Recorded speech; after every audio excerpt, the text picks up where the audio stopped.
Queridos alunos, como vocês estão? Bom, para aqueles que ainda não me conhecem, meu nome é Larissa Terra, sou professora de língua portuguesa. E no vídeo de hoje, nós vamos falar sobre complemento verbal.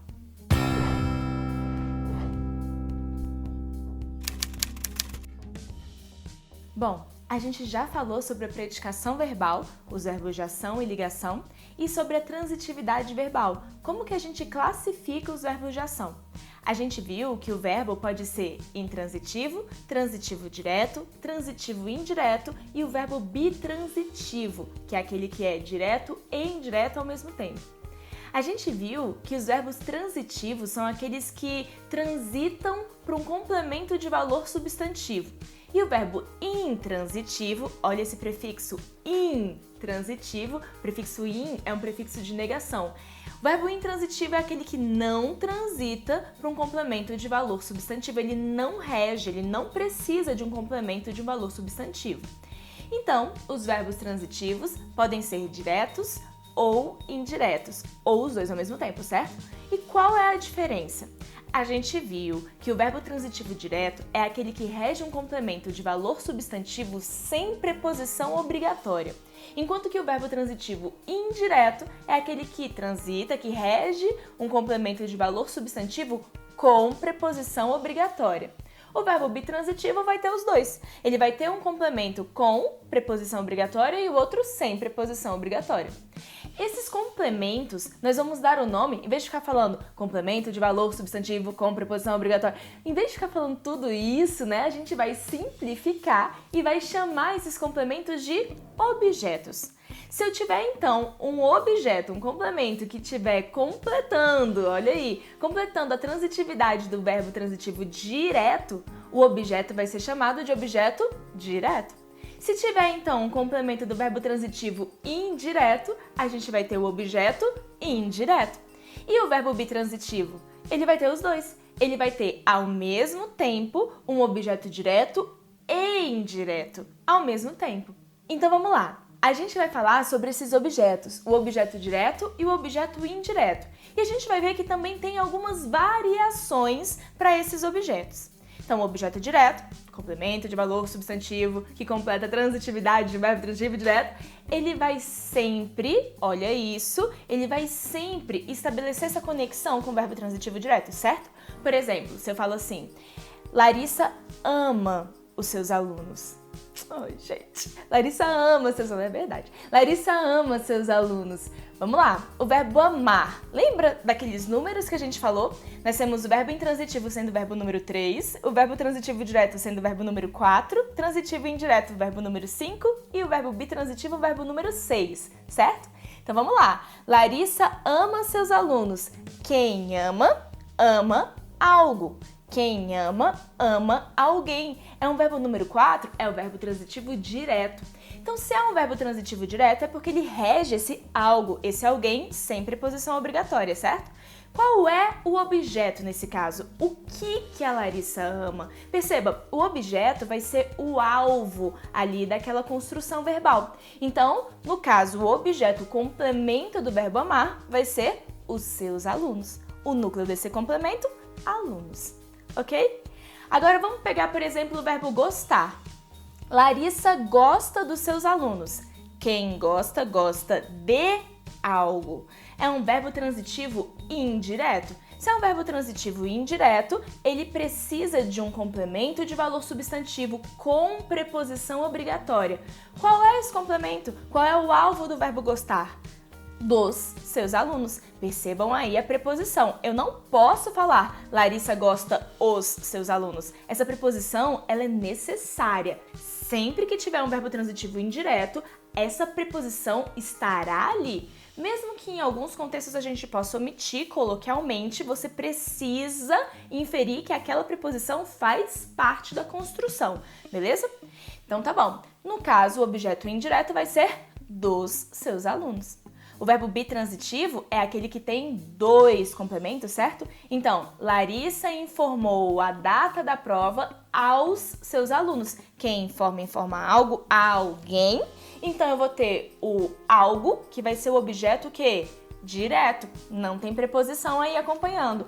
E eu vou ter o a alguém, que é objeto indireto, tem a preposição. Então, o algo, objeto direto, vai ser a data da prova. E o objeto indireto, a alguém, vai ser aos seus alunos. Ok, gente? Tranquilo, né? E aí agora, então, a gente vai falar sobre as variações desses objetos, ok? Nós vamos ter também o objeto interno, o objeto pleonástico e o objeto direto, olha isso, o objeto direto preposicionado. Então vamos lá, objeto interno.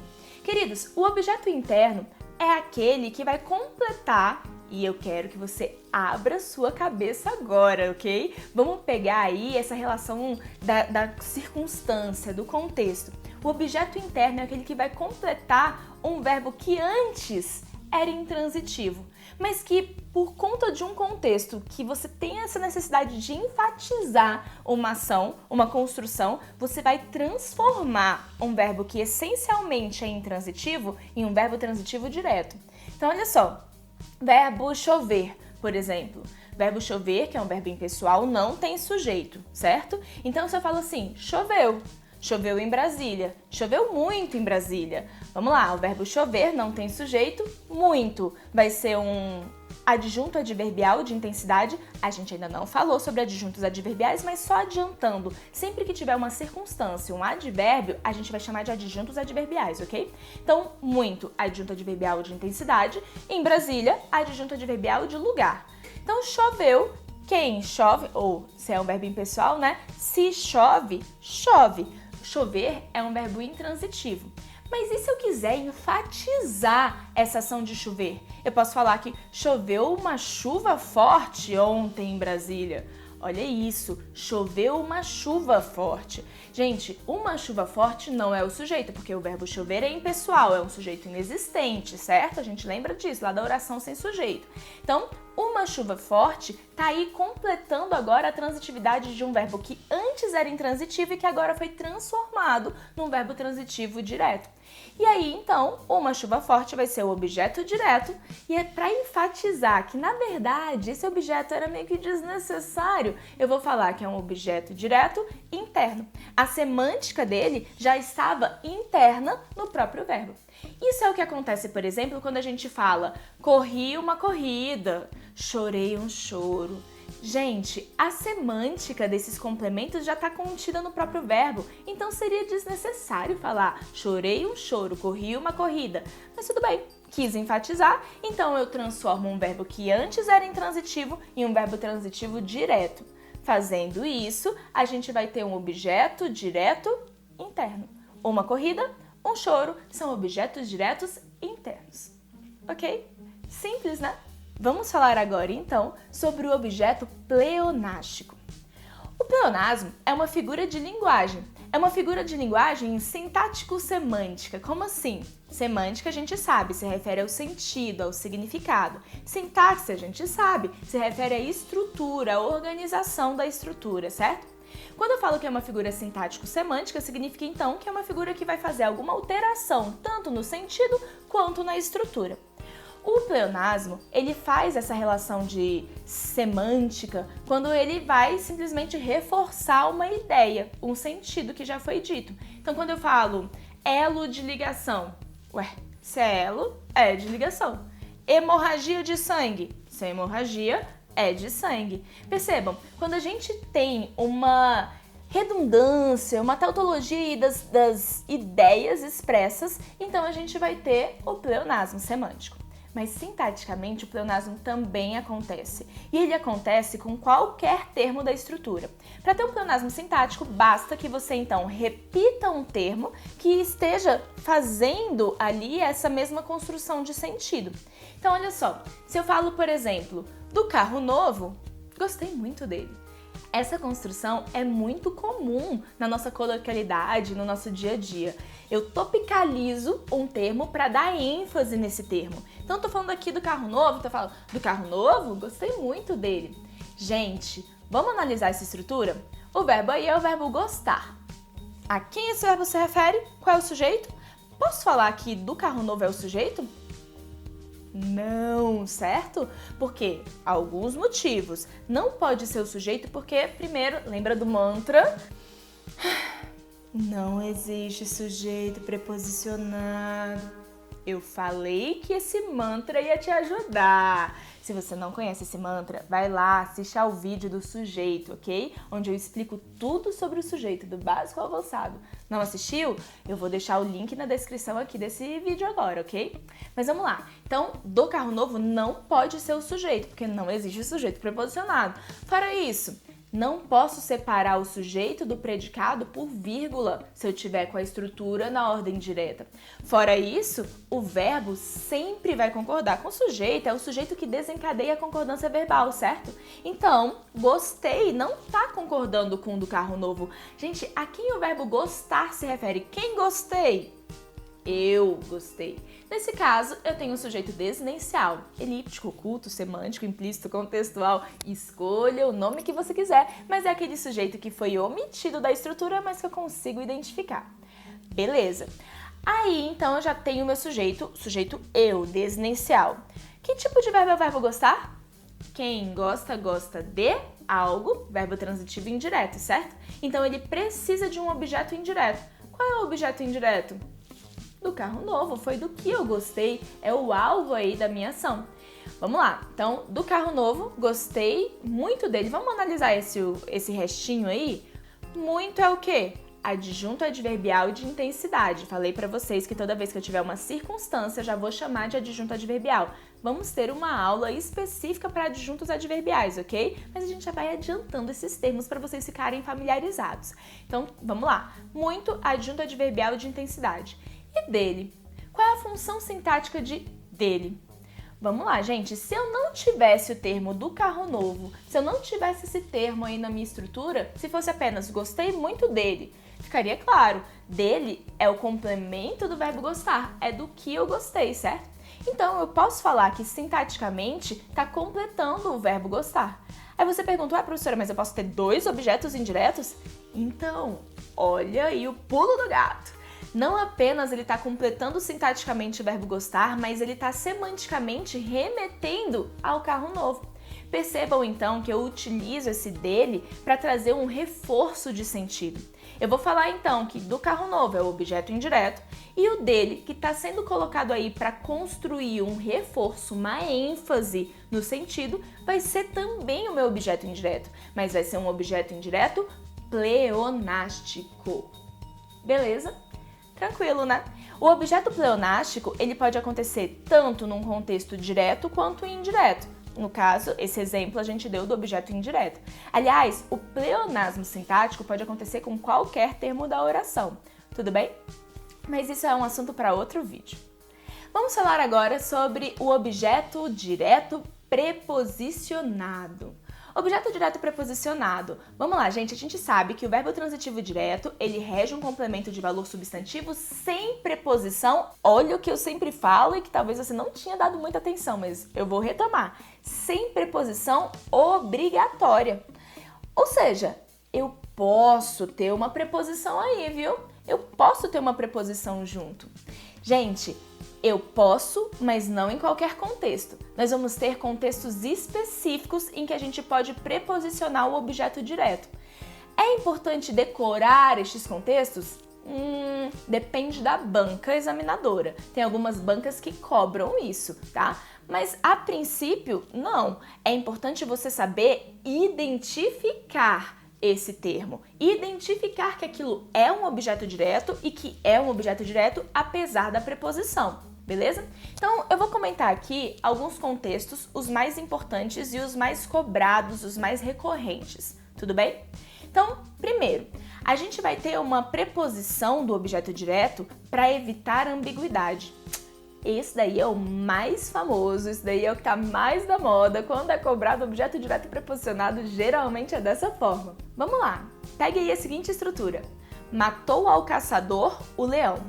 Quero analisar essa estrutura. Vamos analisar juntos? Verbo aí, primeira coisa que a gente faz quando a gente vai analisar uma oração é achar o verbo. Qual é o verbo? Matar. Então, o verbo é o verbo matar. Grifa aí o verbo, circula aí. Está fazendo a anotação no seu caderno?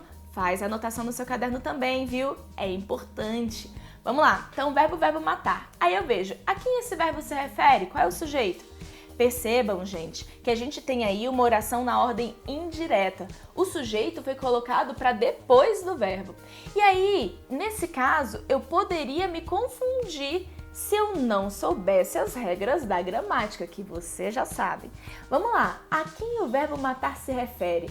Quem matou foi o caçador ou quem matou foi o leão? Quem foi o alvo? Foi o caçador ou foi o leão? Gente, se eu falo matou ao caçador o leão, eu posso falar que o meu sujeito é caçador? Não, né? De novo? Não existe sujeito preposicionado.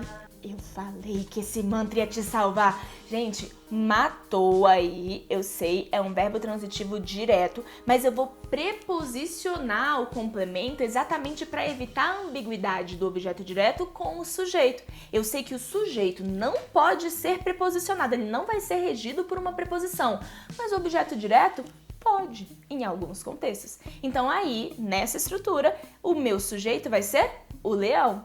E o meu complemento, o meu objeto, o que o leão matou, o algo, vai ser o caçador. Eu preposiciono então para evitar uma ambiguidade sintática. Tranquilo, né? Outro contexto, quando mais a gente pode preposicionar o objeto direto? Vamos lá, um outro contexto muito utilizado é quando eu tenho o objeto sendo exercido por um pronome oblíquo tônico. Gente, o pronome oblíquo tônico, ele morfossintaticamente sempre vai ser acompanhado por uma preposição.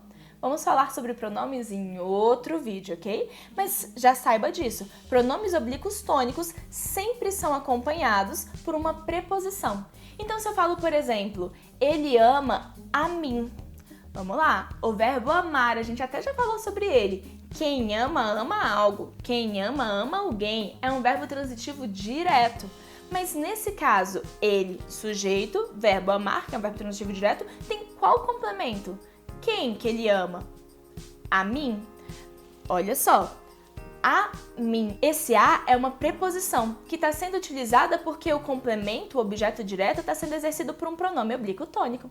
Sempre que tiver pronomes oblíquos tônicos, preposição, independente se for um objeto direto ou indireto. Tudo bem? Então, gente, se você for fazer uma prova de uma banca específica, principalmente bancas militares, cobram bastante isso. Se você for fazer uma prova em que se exija saber quais são os motivos, quais são os contextos da preposição do objeto direto, faça então uma lista disso daí, mas o mais importante é você saber o quê? Quando que esse objeto vai ser direto preposicionado? Que é o seguinte, para você não confundir o objeto direto preposicionado com o objeto indireto, você sempre tem que buscar primeiro a transitividade do verbo. Você sempre tem que buscar primeiro qual é a essência daquele verbo. Então, por isso que eu fico falando, vê aí o que aquele verbo rege, o que aquele verbo exige. Tudo bem? Fácil, né? Gente, espero realmente que esse vídeo tenha ajudado vocês. Qualquer dúvida remanescente, deixa o seu comentário. Aproveita e dá um like nesse vídeo e se inscreve no canal se você ainda não está inscrito, ok? Lembra, gente, eu sei que o caminho é desafiador, mas a gente não precisa ir sozinho. Então, um grande abraço para vocês, até o próximo vídeo. Tchau!